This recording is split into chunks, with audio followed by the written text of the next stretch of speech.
Namaskar, my name is Vinay Kumar, and I again welcome you all in my next lecture of the development of Indian Constitution.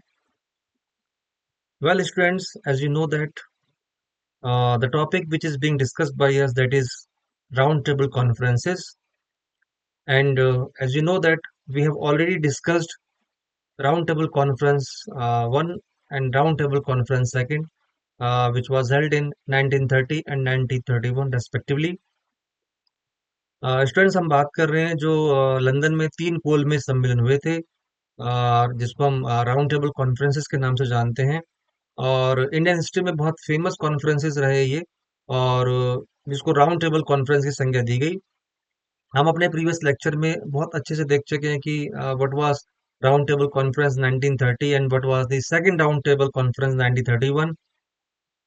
हालांकि फिर वही चीज मैं कहना चाहूंगा कि ये जो बेसिकली एक सीरीज थी कॉन्फ्रेंसेस की जो लंदन में एग्जीक्यूट कराई गई, और जिसके पीछे मेन पर्पस ये था कि जो भारत की संवैधानिक स्थिति पर एक रिपोर्ट तैयार किया जाए, और साथ में जो बेसिकली आप अच्छी तरीके से जानते हैं कि इससे पहले जो हमने चर्चा करी थी साइमन कमीशन जो भारत आया था, तो लेकिन उसका पुरजोर विरोध किया गया पूरे भारत में।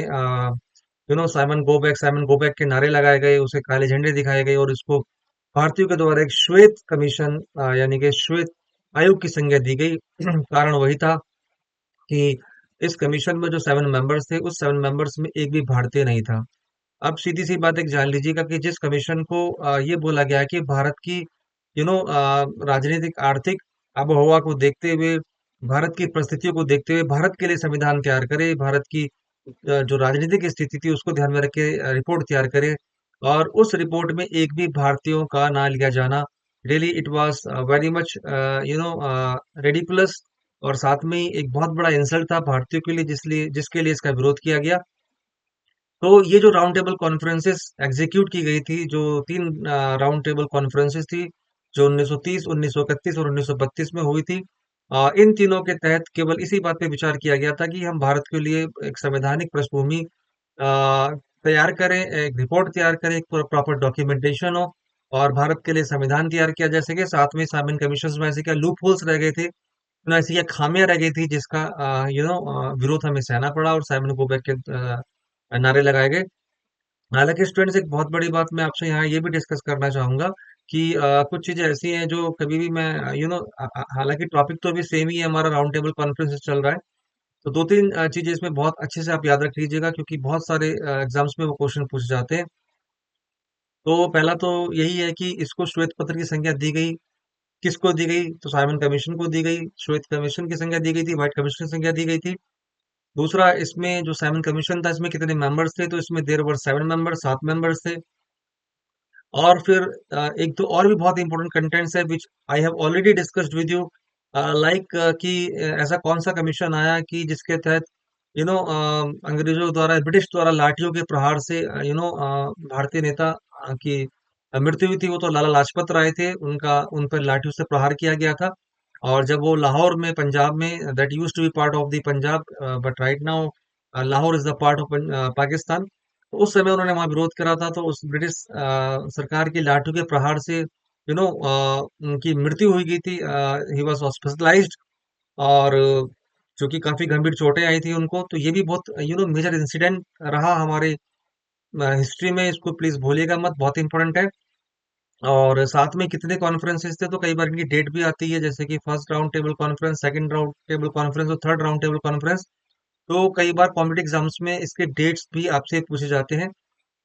जैसा कि मैं फिर से बताना चाहूंगा, जो फर्स्ट राउंड टेबल कॉन्फ्रेंस था वो जो लंदन में हुआ था, वो था 12 नवंबर 1930 से 19 जनवरी 1931, यानी कि 12 नवंबर 1932, 19 जनवरी 1931। प्लीज डेट याद रखिएगा, इसको भूलिएगा मत। मैं फिर कह रहा हूँ, many times these are the dates which are asked in many examinations. जो सेकंड राउंड टेबल कॉन्फ्रेंसेस था, दैट वाज 7 सितंबर 1931 से 1 दिसंबर 1931, यानी कि 7th of September 1931 to 1st December 1931। और if I talk about the date of the third, I would say round table conference, तो ये जो एग्जीक्यूट कराया गया था 17 नवंबर 1932 से 24 दिसंबर 1932, यानी कि 17 नवंबर 1932 टू 24 दिसंबर 1932। So these are the major dates of the round table conferences. और मैं फिर कह रहा हूँ, कई कई बार आपसे ये पूछा जाता है कि कितने राउंड टेबल कॉन्फ्रेंसेस हुए, कहाँ पर हुआ, और इसकी सीरीज क्या थी, और सबसे बड़ी बात किन किन डेट्स में हुआ। तो उनकी डेट को प्लीज आपको याद रखना है, डेट को भूलना नहीं है। और एक बहुत महत्वपूर्ण बात जो मैं आपसे शेयर करना चाहूंगा कि जितने भी राउंड टेबल कॉन्फ्रेंसेस थे, there were 3 round table conferences, यानी कि 3 राउंड टेबल कॉन्फ्रेंसेस का आयोजन हुआ था लंदन में। देखिए, प्लेस वही था, लंदन, याद रख लीजिएगा, इस पे कंफ्यूज मत होइएगा। तो 3 राउंड टेबल कॉन्फ्रेंसेस थे, और वो तीनों के पीछे जो मेन पर्पस था, तो जो उद्देश्य था, जो मोटो था, जो ऑब्जेक्टिव था, वो यही था कि भारत के लिए संवैधानिक स्थिति या संवैधानिक पृष्ठभूमि तैयार की जाए।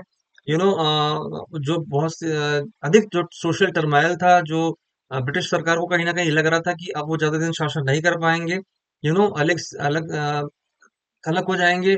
और जो भारतीय थे वो फिर से यूनाइट होना चालू हो गए थे, उनमें यूनिटी बहुत ज्यादा। इट वाज लाइक 1857 जो रिवोल्ट हुआ था ब्रिटिश सरकार के खिलाफ, जिससे ब्रिटिश सरकार की जड़ें हिल गई थी, सेम सिचुएशन दोबारा से पैदा हो रही थी भारतीय समाज में। तो अंग्रेजों को अब कहीं ना कहीं डर सताने लगा था कि अब हमें कुछ नई स्ट्रेटेजीज, कोई पॉलिसीज लेके आनी है, और नई स्ट्रेटेजी के साथ काम करना है, रिफॉर्म करना है पुराने जो पॉलिसीज, जो एक्ट है। तो इस उद्देश्य से ब्रिटिश सरकार लगातार काम कर रही थी। और इसी उद्देश्य को लेकर उन्होंने ये लंदन में 3 consecutive, I would say that, round table conferences आयोजित कराए, और जिसके दूरगामी परिणाम हुए। और फिर बाद में 1935 का एक एक्ट भी लेकर आया। They have come with the act in 1935, Indian Council Act. We will discuss about that, I would say that, act later on.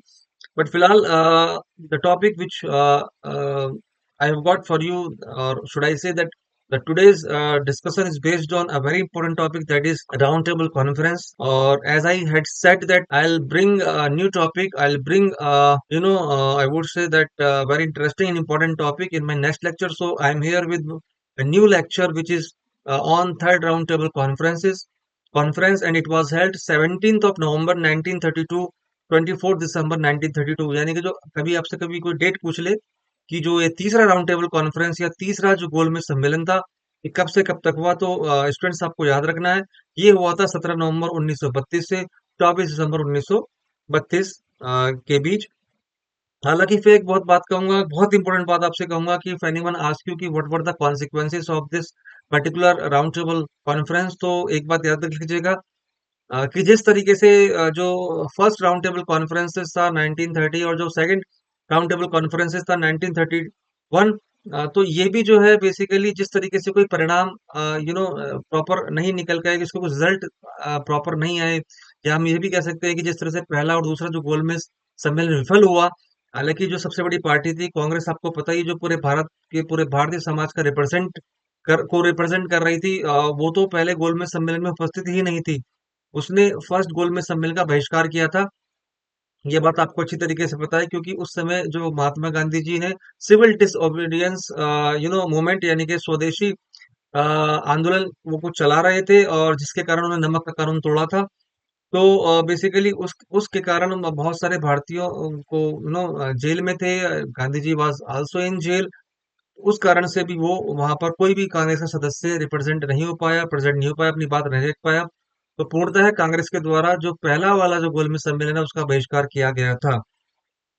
रही बात बेसिकली दूसरे गोलमेज सम्मेलन की, तो हाँ, यहाँ पर गांधी जी ने पूरे कांग्रेस को रिप्रेजेंट किया, पूरे भारतीय जनता को रिप्रेजेंट किया, क्योंकि गांधी जी और महात्मा गांधी जी के बीच दिल्ली में एक आई वुड से एक समझौता हुआ था, जिसको मैं फिर बता रहा हूँ कि लॉर्ड इरविन और महात्मा गांधी जो उस समय वायसराय थे, लॉर्ड इरविन और महात्मा गांधी जी के बीच में एक समझौता हुआ था, जिसको लॉर्ड इरविन समझौता के नाम से जाना जाता है। तो उस समय स्वीकार किया गया कि थी कि अब कांग्रेस गोलमेज सम्मेलन का विरोध नहीं करेगी, और उसमें पूर्णतः सहभागिता प्रदर्शित करेगी। तो इसी उद्देश्य से महात्मा गांधी जी लंदन पहुंचे, और उन्हें द्वितीय गोलमेज सम्मेलन में भाग लिया।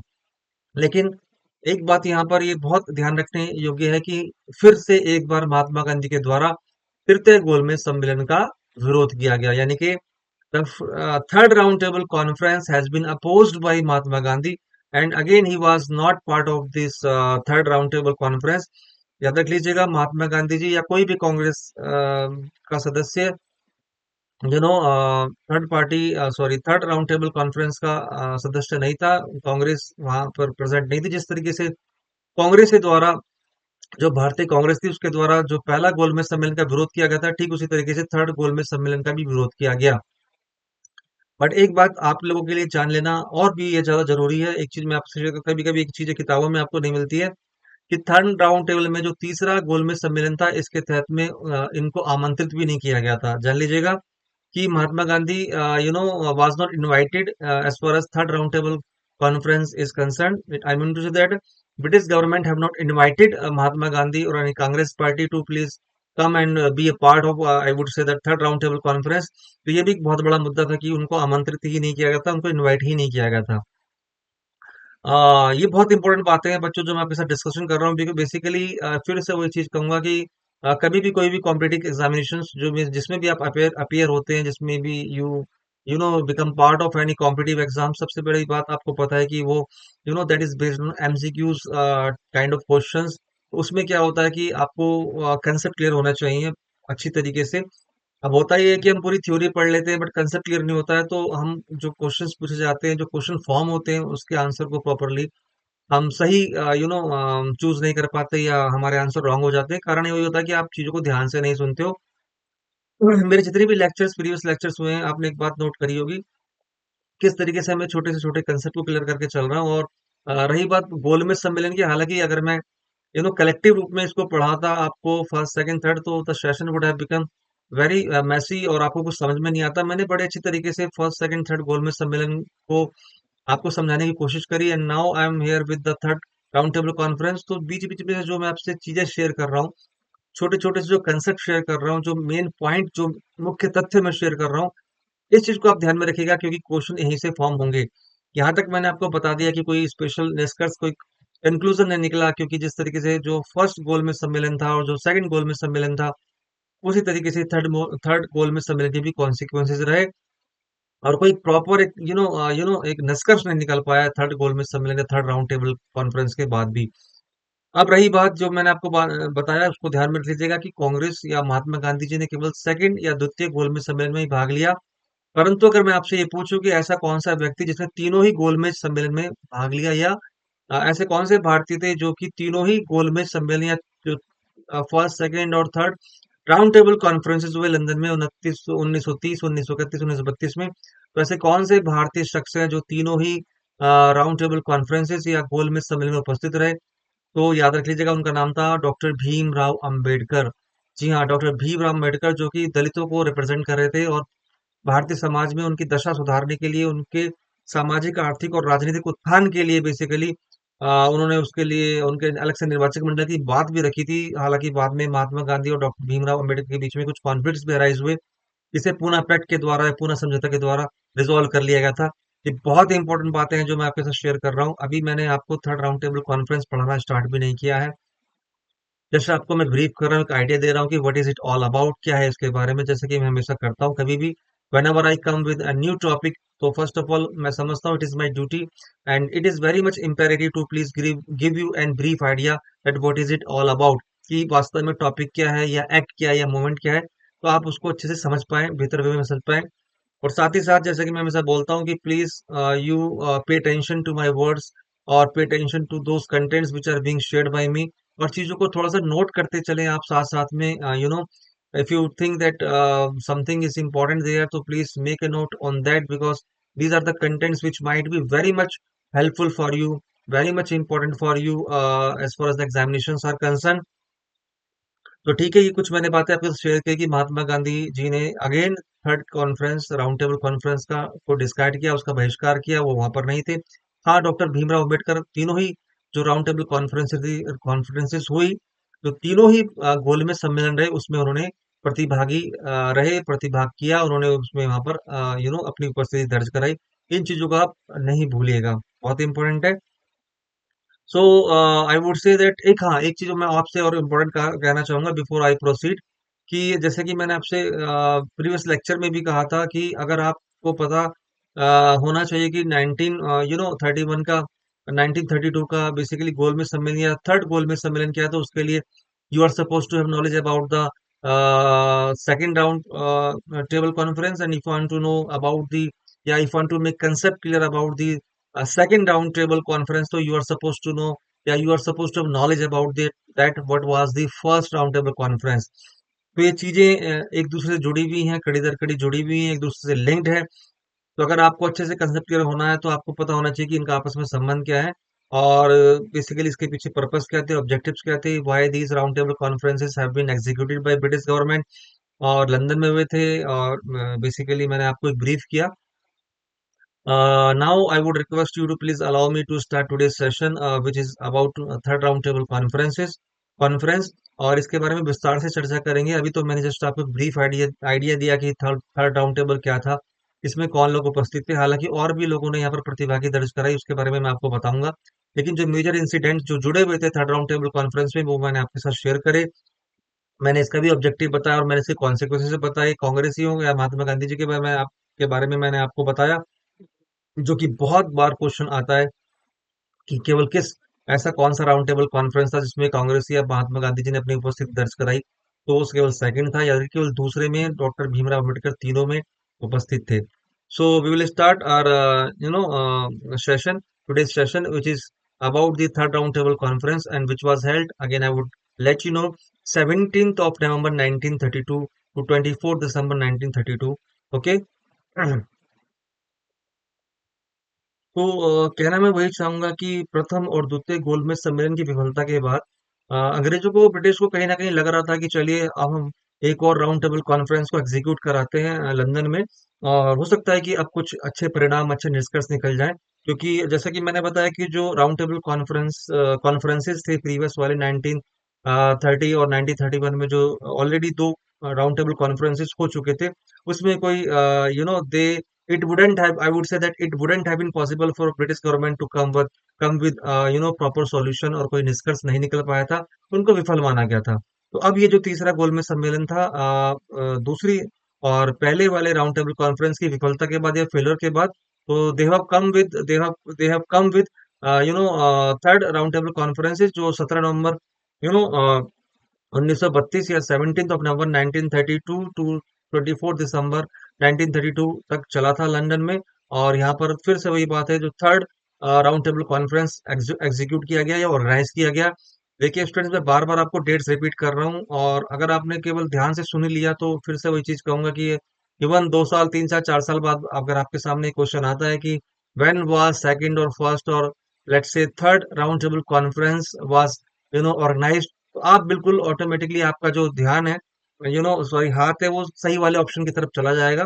Because it is based on psychological principles, कि अगर आपने किसी बात को ध्यान से सुना है कई साल पहले, तो वो चीज अगर आपके सामने आए तो ऑटोमेटिकली आपका हाथ सही वाले ऑप्शन की तरफ चला जाता है।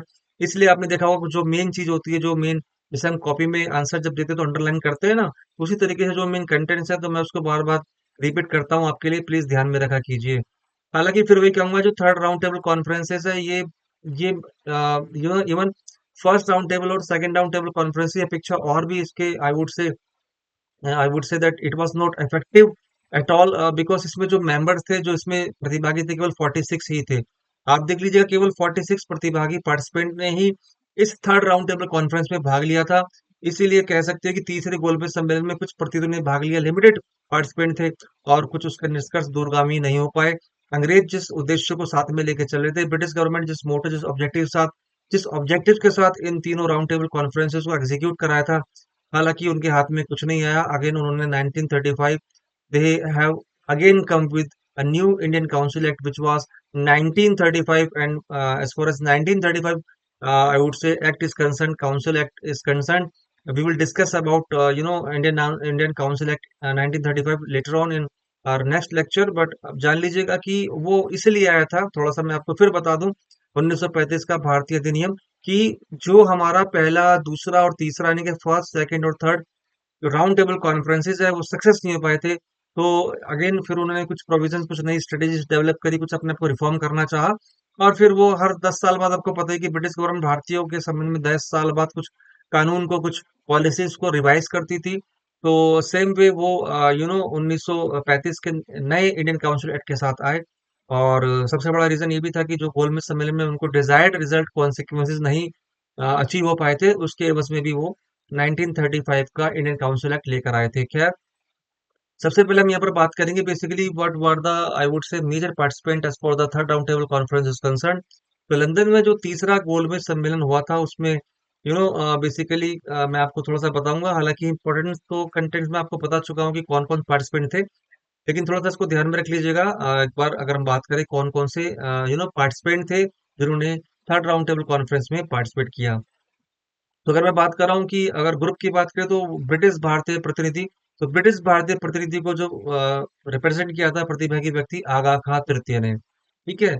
रियासतें की बात करें तो महाराजा, नवाब, सरदार और विभिन्न रियासतों के दीवान जिनमें शामिल थे, हैदराबाद के, भोपाल के, मैसूर के, भोपाल के, और जम्मू और कश्मीर एंड पटियाला आदि। और डिप्रेस्ड क्लास, ये थोड़ा सा इंपॉर्टेंट है, इस पर ध्यान दीजिएगा। डिप्रेस्ड क्लास को रिप्रेजेंट किया था डॉक्टर भीमराव अंबेडकर ने। ये क्वेश्चन बनता है यहाँ से जो आपके लिए जानने वाला है कि who represented depressed class in all three I would say round table conferences जो लंदन में कराए गए थे 1930, 31 और 32 में। तो वो थे डॉक्टर भीमराव अंबेडकर जिन्होंने डिप्रेस क्लास को रिप्रेजेंट किया था। और हालांकि फिर वही चीज मैं बताना चाहूंगा कि इन्होंने बहुत आवाज उठाई थी, अपनी बातें ब्रिटिश सरकार के समक्ष रखी थी कि जो समाज के दलित हैं, जो अछूते हैं, उनको उनके लिए अलग से इलेक्टोरेट हो, अलग से निर्वाचन मंडल हो, ताकि समाज में उनकी एक पहचान बन सके। बिकॉज उनको अलग थलग डिस्कार्ड किया जाता है समाज के जो अन्य समूह हैं, अन्य ग्रुप है, उनसे उनका साथ डिस्क्रिमिनेशन देखने को मिलता है, उन्हें डिस्क्रिमिनेट किया जाता है। तो उनके सोशल अपलिफ्टमेंट या इकोनॉमिक अपलिफ्टमेंट के लिए उन्होंने बहुत वर्क किया, और उनके उनको बोला कि अब इनको पॉलिटिकल प्रोटेक्शन दिया जाना चाहिए, और इनका सोशली, इकोनॉमिकली या फिर इमोशनली या वुड से पॉलिटिकली इनका अपलिफ्टमेंट होना चाहिए। अपलिफ्टमेंट मतलब उत्थान होना चाहिए, ये बात भूलिएगा मत। तो doctor Bhimrao Ambedkar is the person जो तीनों ही राउंड टेबल कॉन्फ्रेंसेस में प्रेजेंट रहे या उपस्थित रहे। महिलाएं, वुमेन की बात करें जिन्होंने रिप्रेजेंट किया था, वो थी बेगम जहांआरा शाहनवाज। अन्य बात करें और अदर्स में यूरोपियन या एंग्लो इंडियन या श्रमिक समूह, इन लोगों के लिए भी या इन लोगों की तरफ से भी रिप्रेजेंटेटिव थे और तृतीय गोलमेज सम्मेलन में। और रही बात भारतीय राष्ट्रीय कांग्रेस की, तो बच्चों आपको मैंने जैसे पहले बताया कि ना तो इनको आमंत्रित किया गया था और ना इन्होंने भाग लेने की कोई इच्छा जाहिर करी। इन्होंने इसका बहिष्कार किया था महात्मा गांधी जी ने थर्ड राउंड टेबल कॉन्फ्रेंस का। हालांकि एक बात आपको बहुत जानना जरूरी है, बेहद इंपॉर्टेंट बात है बच्चों, कि थर्ड राउंड कॉन्फ्रेंसेस के बाद फिर से महात्मा गांधी जी ने सविनय अवज्ञा आंदोलन या सिविल डिसोबीडियंस मूवमेंट को बढ़ाया। और सिविल डिसोबीडियंस मूवमेंट की मैं बात करूं तो आपको इससे अच्छी तरह परिचित है। इससे संबंधित दांडी मार्च यात्रा बहुत फेमस रही थी 1930 में, जिसको महात्मा गांधी के द्वारा किया गया था, और उन्होंने नमक के कानून को तोड़ा था। ब्रिटिश सरकार जिन्होंने नमक पर बहुत ज्यादा कर लगा दिया था, तो वो नवसारी सूरत से थोड़ा सा आगे है, नवसारी नाम की जगह है जहाँ पर वो वहां पहुंचते हैं, समुद्र किनारे पहुंचते हैं, वो नमक बनाकर वो इस अंग्रेजों के द्वारा नमक के कानून को तोड़ते हैं कि हम कर को इम्पोज नहीं करने देंगे, आपने बहुत ज्यादा कर इम्पोज किया है। तो ब्रिटिश को चाहता है कि हाँ, हम अभी भी जो है इंडिपेंडेंट है, आत्मनिर्भर है, और भारतीय जनता किसी भी तरीके से ब्रिटिश सरकार पर डिपेंडेंट नहीं रही, तो नहीं रही है। इस इंसिडेंट ने ब्रिटिश सरकार की अगेन उनको they were very much scared of this incident, और जिस तरीके से 1857 क्रांति के बाद उनकी जड़ें हिल गई थी, अब उनको भय सताने लगा था कि फिर से वो सिचुएशन दोबारा ना आ जाए, उनको सब कुछ अपना राजपाट छोड़कर भागना ना पड़े, या फिर लॉन्ग टर्म भारत के भारतीयों के ऊपर वो शासन ना कर पाए। क्योंकि उस समय आपको मैं बताऊं कि ड्यूरिंग दैट पीरियड जो स्वाधीनता संग्राम की लड़ाई फिर से जोर पकड़ चुकी थी। लोग पूर्णतः स्वाधीनता की बात कर रहे थे, और देश में आजादी लाना चाह रहे थे, और बेसिकली उनके खिलाफ, ब्रिटिश सरकार के खिलाफ आवाज उठा रहे थे। तो होने क्या लगा था, ब्रिटिश सरकार को थोड़ा सा कहीं ना कहीं ये रियलाइजेशन हुआ कि फिर से अगर ये यूनाइट हो गए तो वो 1857 जैसी स्थिति पैदा करेंगे, और हमारे सामने बहुत बड़ी समस्या खड़ी होगी। और बहुत बड़ा सबक ऑलरेडी जो ब्रिटिश सरकार है वो 1857 की क्रांति से ले चुकी थी, तो वो कदापि नहीं चाहते थे कि अगेन उनको इस सिचुएशन में आना पड़े। इसलिए वो बहुत बड़े स्तर पर चीजों को रिफॉर्म करने की कोशिश कर रही थी। तो रही बात भारतीय राष्ट्रीय कांग्रेस की, तो उन्हें आमंत्रित भी नहीं किया गया था, और ना ही इनमें से किसी ने कांग्रेसियों ने इस पे भाग लिया था। Now, I would let you know that what were the important events as far as the third roundtable conference is concerned. थोड़ा सा देख लेते हैं महत्वपूर्ण घटनाओं का क्रम क्या था। अगर हम बात करें तृतीय राउंड टेबल कॉन्फ्रेंसेस की, तो इसमें मेन चीज क्या रही, इसको थोड़ा सुन लीजिएगा। जैसे we also talk about the provisions या major, I would say that incident या इंपॉर्टेंट इवेंट्स, किसी भी तरीके से क्वेश्चन पूछ सकते हैं। तो बेसिकली जो तीसरा गोलमेज सम्मेलन वो 17 नवंबर 1932 को, फिर से कहूंगा ध्यान रख लीजिएगा, जो थर्ड राउंड टेबल कॉन्फ्रेंस था, वो 17 नवंबर 1932 को इंग्लैंड में रैमसे मैकडोनाल्ड की सरकार के द्वारा लंदन में शुरू हुआ था। याद रखिएगा, रैमसे मैकडोनाल्ड, ये मैं आपको नाम पहले ही बता चुका हूँ कि फर्स्ट राउंड टेबल, फर्स्ट और और हमने सेकंड राउंड टेबल कॉन्फ्रेंस की बात करी थी, तो अभी भी रैमसे मैकडोनाल्ड की सरकार लंदन में थी। हालांकि जो थर्ड राउंड टेबल कॉन्फ्रेंस था, देयर वर ओनली 46 रिप्रेजेंटेटिव। याद रख लीजिएगा फिगर, 46 46 46, 46 46 46, यानी कि केवल 46 रिप्रेजेंटेटिव ने थर्ड राउंड टेबल कॉन्फ्रेंस में भाग लिया था, जो कि संख्या पहली और दूसरी जो राउंड टेबल कॉन्फ्रेंस हुए थे उससे भी बहुत कम थी। ठीक है। अब चूंकि क्या होता है कि ये जो राउंड टेबल कॉन्फ्रेंस है, थर्ड राउंड टेबल कॉन्फ्रेंस है, इसमें जो है प्रमुख राजनीतिक समूह और नेता या तो अनुपस्थित रहे या फिर उन्हें आमंत्रित नहीं किया गया। यानी कि थर्ड जो राउंड टेबल कॉन्फ्रेंस था, इसमें जो मेजर पॉलिटिकल ग्रुप्स थे या मेजर पॉलिटिशियंस थे, उनको या तो जैसे मैंने बोला, जैसे महात्मा गांधी या कांग्रेस पार्टी को इनवाइट नहीं किया गया था, या फिर वो उपस्थित ही नहीं थे। ठीक है। और इतनी कम भागीदारी, इतना कम पार्टिसिपेंट, एक कहते हैं ना कि पहला दूसरा और तीसरे के बाद और इच्छा, इंटरेस्ट खत्म हो गया और सम्मेलन में कोई बड़ी भागीदारी नहीं हुई, कोई पर्याप्त चर्चा नहीं हुई, कोई मेजर, इस कारण कोई मेजर कॉन्सिक्वेंसेस या रिजल्ट नहीं निकल पाए। ठीक है। Just because of there were no large party या पॉलिटिकल पार्टी प्रेजेंट नहीं थी वहां पर, कोई बड़े नेता नहीं थे, तो इसके कॉन्सिक्वेंसेस भी आई वुड से दैट वैसे ही रहे जैसे कि फर्स्ट और सेकंड राउंड टेबल कॉन्फ्रेंसेस की रहे। So as we do always, whenever we go through any topic or event, we discuss any topic, we discuss any important heading, we discuss any moment. तो एक हमारे लिए बहुत ज्यादा जरूरी हो जाता है। It is very much imperative for us to know that what were the consequences, impact या रिजल्ट, या कह सकते हो ना क्या परिणाम रहे। तो जिस तरीके से हमने देखा कि जो फर्स्ट राउंड टेबल कॉन्फ्रेंस है और जो सेकंड राउंड टेबल कॉन्फ्रेंस है, उसके क्या परिणाम रहे, हमने उसको डिस्कस किया था। सेम वे में हम यहाँ पर फिर से थोड़ा सा मतलब चीजें तो अलग है, बट पैटर्न वही है कि फिर से उस पैटर्न के तहत हम ये डिस्कस करेंगे कि जो थर्ड राउंड टेबल कॉन्फ्रेंस या जो तृतीय गोलमेज सम्मेलन था, उसके प्रमुख परिणाम क्या रहे। ध्यान से सुन लीजिएगा। हालांकि जब मैंने सेशन स्टार्ट किया था बच्चों, तो मैंने नक्शल में मैंने आपको पहले ही बता दिया था कि what was it all about, कि तृतीय गोलमेज सम्मेलन क्या था, कैसे था, क्या कॉन्सिक्वेंसेस थे। थोड़ा डिटेल में मैं आपसे अभी चर्चा कर रहा हूँ, क्योंकि जब एग्जाम्स में डिटेल में सुनते हैं तो हम चीजों को अच्छे से समझ पाते हैं और फिर उस चीज को अपने अपने तरीके से उसका आंसर कर पाते हैं। तो basically there were major consequences, या I would say that on the basis of the those contents which are being shared by me in today's discussion, you can easily understand कि what were the consequences या result of the third round table conference। तो basically मार्च 1933 में 33 या 1933 में जो conference हुआ, उसकी सिफारिशों को श्वेत पत्र के रूप में प्रकाशित किया गया 1933 में। बेसिकली अब श्वेत पत्र क्या था, थोड़ा जान लीजिएगा, या मैं इसको बोलूं कि तीनों जो कॉन्फ्रेंसेस हुए, गोलमेज सम्मेलन हुए, अब ये श्वेत पत्र के अंतर्गत क्या हुआ, जो ब्रिटिश सरकार थी उसने उसको प्रकाशित किया, और उसके अंदर था क्या, बेसिकली आपको ये जानना है कि श्वेत पत्र की मैं बात कर रहा हूँ, तो actually what does it consist of, क्या था इसके अंदर। तो बेसिकली जो तीनों जो गोलमेज सम्मेलन हुए, जो तीनों राउंड टेबल कॉन्फ्रेंसेस हुई, तो उसका क्या निष्कर्ष निकला, व्हाट वर दी, कहते हैं ना की पॉइंट्स क्या थे उसमें, या मेन पॉइंट्स क्या थे, एजेंडा क्या था, या किन चीजों पर डिस्कस किया गया, what were the main points which have been discussed in all three round table conferences. तो it was all about that. तो श्वेत पत्र में उन्होंने पब्लिश किया, और बाद में ब्रिटिश सरकार या ब्रिटिश संसद ने, ब्रिटिश पार्लियामेंट ने उन पर चर्चा की और अपनी एक रिपोर्ट तैयार करी, जो बाद में फिर कहता हूँ कि फिर they have come with a new Indian council act 1935, और सिफारिशों की चर्चा करने और भारत के लिए एक नया अधिनियम तैयार करने के लिए एक संयुक्त चयन समिति की स्थापना भी की गई थी। याद रख लीजिएगा, जो रिकमेंडेशन थी, जो सिफारिश थी, उनको जांच करना और भारत के लिए फिर से कोई एक नया अधिनियम तैयार करना। मैं फिर बता रहा हूँ कि वो अधिनियम नया तैयार करते रहते थे, और कहीं ना कहीं उनको डर सताता था, उनको ये भय था कि हमें लगातार काम करना है, क्योंकि कहीं कहीं भी किसी भी हालत में, किसी भी सूरत में भारतीयों की जनता के बीच में ये फीलिंग नहीं आनी चाहिए कि they have been discarded, by the British government और उनको अलग थलग कर दिया गया है। ब्रिटिश सरकार उनके साथ नहीं चल रही है, कंधे से कंधा मिला के नहीं चल रही है। तो एक तरीके का उनको लालच भी दिया करते थे। हालांकि मैं फिर कहूंगा उनकी मंशा भारतीयों पर हमेशा से रूल करने की रही थी, वो कभी भारतीयों के पक्ष में रहे ही नहीं। उन्हें तो केवल शासन करना था और वहाँ के जो भारत के रिसोर्सेज उनका यूज करना था, वो मैं आपको पहले बता चुका हूँ। और यही हुआ था सबसे पहले, जैसे मैंने आपको बात करी थी कि सबसे शुरू में जब उन्होंने देखा कि 1857 की क्रांति हुई, उसके जो कॉन्सिक्वेंसेस हुए, उससे बहुत बड़ा सबक लिया उन्होंने।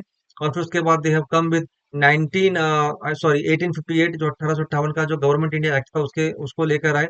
1858 के एक्ट के बाद उन्होंने 1861 का एक्ट लेके आए। 1861 के एक्ट के बाद 1892 का एक्ट लेके आए। फिर they have come with 19 you know 1992 act. और इस तरीके से करते करते करते फिर ये अभी आपने देखा कि तीनों जो गोलमेज सम्मेलन है, ब्रिटिश सरकार, ब्रिटिश गवर्नमेंट ने लंदन में इसको एग्जीक्यूट कराया, ऑर्गेनाइज कराया।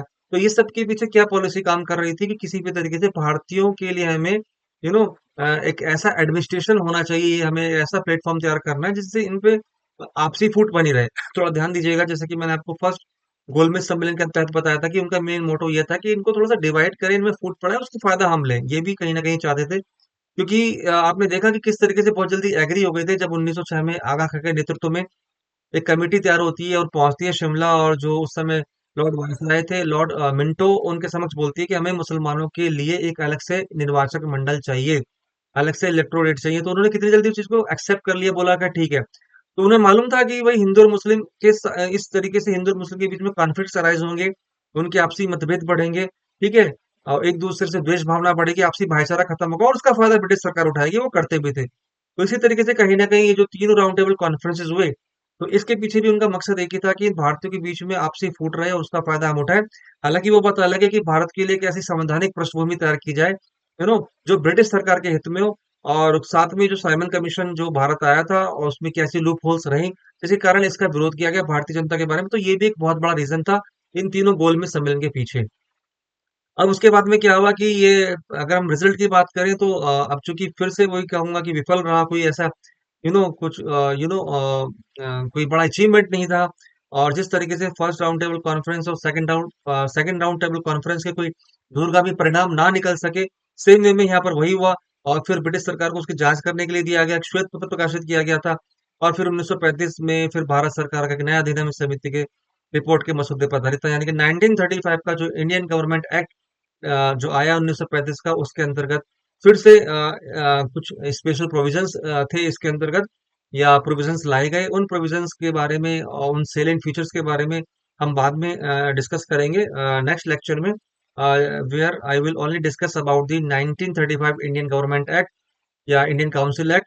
और then it will make sense. Otherwise, if I'll discuss the same topic within the same lecture, it will become messy or your interest level will come down. So this was all about the third roundtable conferences. Again, I would say that we have already discussed roundtable conferences one, and the first, second और third. तो इस तरीके से हमने अलग अलग session में, अलग अलग लेक्चर में बड़े अच्छे तरीके से तीनों ही गोलमेज सम्मेलनों की चर्चा की, जो कि लंदन में ऑर्गेनाइज कराए गए थे।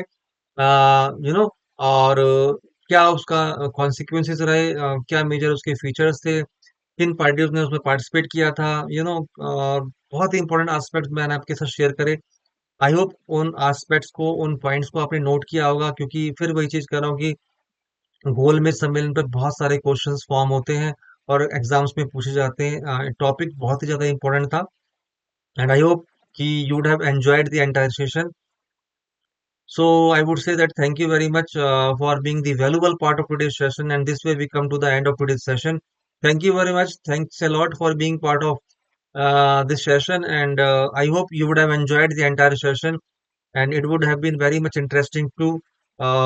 Then I would say that please take care of yourself, keep doing hard work, take care of self, and see you in my next lecture of Indian Constitution development, and in which I'll discuss about, in that lecture I'll discuss about the 1935 Indian Council Act. Till then, सभी का शुक्रिया, धन्यवाद, नमस्कार, प्रणाम, thank you very much.